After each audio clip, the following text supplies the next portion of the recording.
Hi friends, ఇప్పుడు మనం పోసుగా నెయ్యి ఎలా తయారు చేసుకోవాలో చూద్దాము. 1 వీక్ దండి అది. పాల మీద మేగడ తీసి స్టోర్ చేసుకోవాలి. 1 వీక్ స్టోర్ చేసుకున్న తర్వాత అట్లా తిప్పుకోవాలి. వాటర్ ఏం పోసుకోకుండా జస్ట్ ఉట్టి మేగడని అట్లా తిప్పుకుంటూ ఉంటే అట్లా గిన్నెకి అట్లా అతుక్కున్నది వదిలేస్తుంది. చూసారా? అట్లా చూపించినట్టు తిప్పుకుంటూ ఉంటే అలా గిన్నె బౌల్ నుంచి అలా మేగడి అంటుకోకుండా వచ్చేస్తుంది. చూసారా? వెన్నపూస వచ్చేసింది. ఇప్పుడు మనం వాటర్ పోసుకోవాలి. దాంట్లో పోసుకుంటే పైకి వచ్చేస్తుంది. మనం ఇందాక తిప్పిన వెన్నపూస అంతా పైకి వచ్చేస్తుంది. అలా ఒక్కసారి మొత్తం కలుపుకోవాలి. కలుపుకుంటే మొత్తం అడుగును కూడా ఉన్నదంతా పైకి వచ్చేస్తుంది.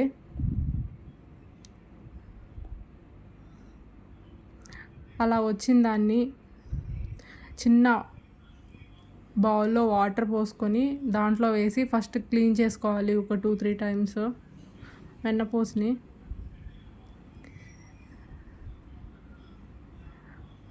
అట్లా వాటర్లో వేసుకొని ఒక 2 టైమ్స్ కడగాలి. కడిగిన తర్వాత కాగబెట్టుకోవాలి. లేకపోతే మజ్జిగ స్మెల్ వస్తూ ఉంటుంది.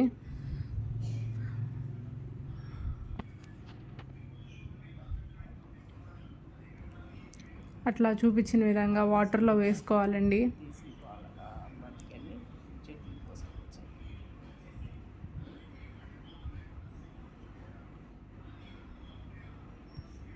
అది 1 వీక్ దండి. 1 వీక్ అలా క్లీన్ చేసుకోవాలి. వాటర్లో పోసి కడుక్కోవాలి ఒక 2 టైమ్స్ అలా. ఇప్పుడు గ్యాస్ స్టవ్ మీద పెట్టుకోవాలి. గ్యాస్ ఆన్ చేసి అట్లా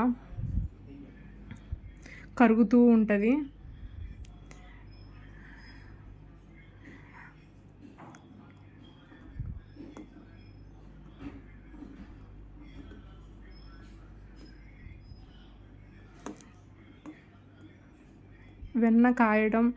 వెన్న నెయ్యిలాగా కాయడం అనేది అదొక టెక్నిక్ అంటండి. మంచిగా కాకపోతే స్మెల్ వస్తుంది అని మా అమ్మ చెప్తుంది.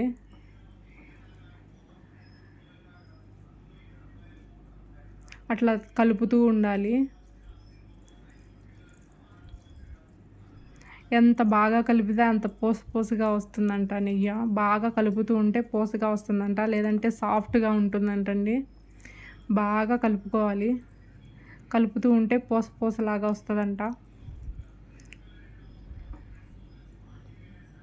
ఎంత బాగా కలుపుకుంటే అంత పోసలాగా వస్తూ ఉంటుందంట.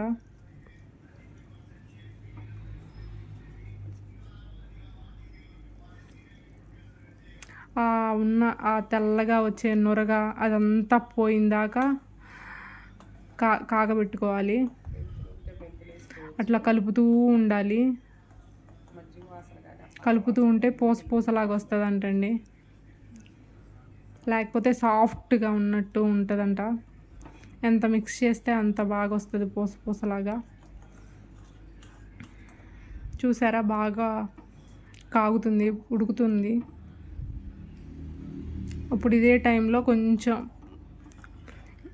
నెయ్యి బయటికి వస్తుంది, అలా కనిపిస్తుంది అన్న టైంలో తమలపాకులు ఉంటాయి కదా, అవి వేసుకోవాలి. ఒక 2-3. మా ఇంట్లో చిన్నవే ఉన్నాయి. తమలపాకు చెట్టు దాంట్లో చిన్నవే ఉన్నాయి. అవి వేసాము. బాగా లేతవి వేసుకోవాలంట. వేసుకొని అట్లా బాగా మరగాలంట నెయ్యిలో ఆ తమలపాకు కూడా.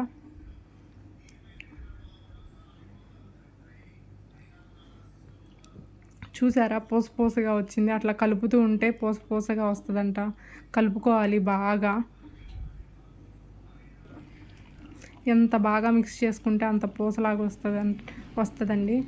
చూసారా? కాగిపోయింది. ఇప్పుడు కలర్ చేంజ్ అయిపోయింది, రెడ్గా వచ్చేసింది.